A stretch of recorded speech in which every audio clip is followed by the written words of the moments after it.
Let us in this chapter understand the taxation of interest. Now, what can happen is, suppose there's an Indian company, okay? It may take certain funds from a non-resident. This could be, by way of a loan, right? Which could be from a shareholder or from a bank. It could be some form of convertible instrument like compulsorily convertible debentures, which carry a coupon rate. Even unconvertible or non-convertible debentures, where interest is payable, may be getting covered over here. So how would the taxation work in the hands of the non-resident, right? Whether it is India or it is the state where this non-resident is a resident that has a right to tax, right? Is there any withholding tax which has to be applied in India? All these questions are something which is governed by Article 11, interest. And then the most important question, what exactly is interest? What is covered over here? That is something which is dealt with in Article 11 of most of the treaties, and which is what we are going to look at as a part of this chapter. So as you talk about interest, there could be two situations which can arise. There could be an Indian company which makes a payment of interest to a non-resident. We've taken that as F1, FCO, whatever it might be. The issue comes here is whether this is taxable in India. It's not necessary that in all the cases it might be taxable in India, but it may be taxable in India, which means that India, under certain conditions or circumstances, may have a right to tax such interest payment. Another situation could be that there is an Indian company which is owned by a foreign company. Now, in a third state, there's another company or a person X which is making payment of some interest to F1. Now, obviously, between ICO and F1, there is no transaction. So this provision or this interest which is getting paid here is not a subject matter of being covered under Article 11. The next thing is that if there is a PE which this foreign company F1 has in some third state, right?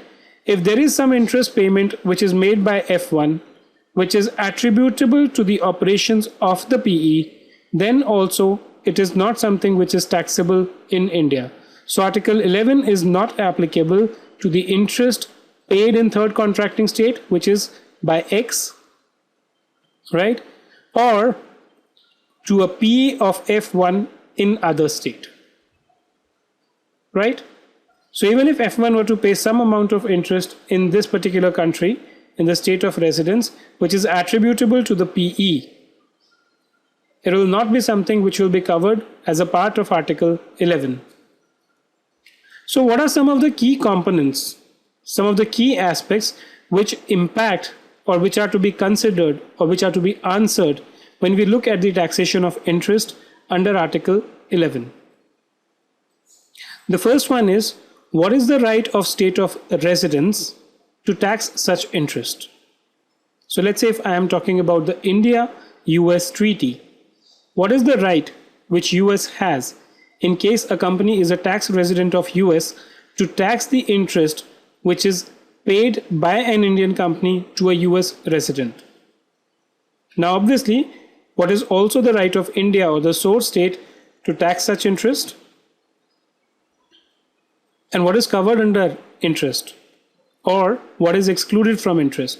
Because if something is not covered or if something is excluded from the definition of interest, then all this becomes meaningless, right?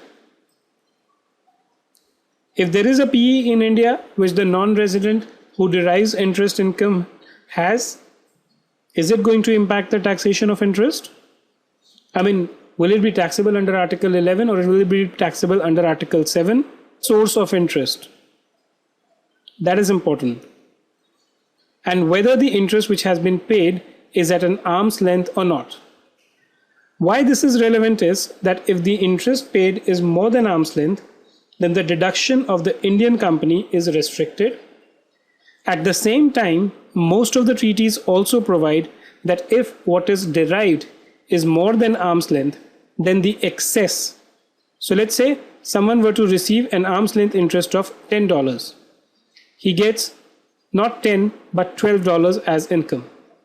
The excess $2 in this case is something which is not going to be taxed under Article 11, but it will be taxable either as business income or other income depending on the facts of a particular case. Now, while we spoke about the taxation of interest in the hands of the recipient, equally important is the deduction which is allowed to the company which is making a payment of interest, right? In some cases, the local provision of the source state may include different provision for taxation where a payment is due or is made to a resident vis-a-vis a case where it is due or paid to a non-resident. So if you look at this, we have an Indian company which is making an interest payment to MCO. All this is currently happening in the source state, which is India. In the state of residence, the same ICO is also making a payment or is having an interest which is due to a foreign company. For consistency, let's say both the interests are actually due and none of them has been paid.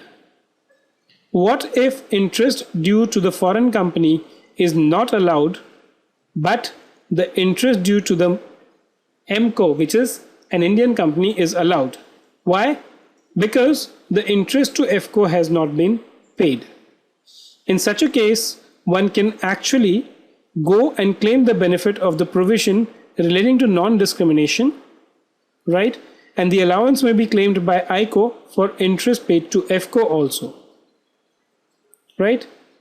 Even if the payment has not been made, even if it is due, if there's a differential tax treatment just because of the residence. Here, MCO is an Indian resident, FCO is a foreign resident.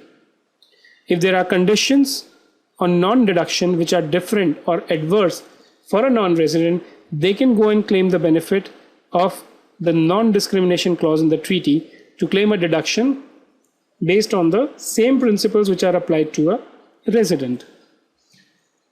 So as we move along with this presentation, what are the key issues which one should analyze? Suppose there's an investor who's given a debt to an Indian company and the Indian company makes a payment or accrues interest, right? The issues which you should know is whether this interest will be taxable only in the source state, which is here, or only in the state of residence, or both the source state and the state of residence.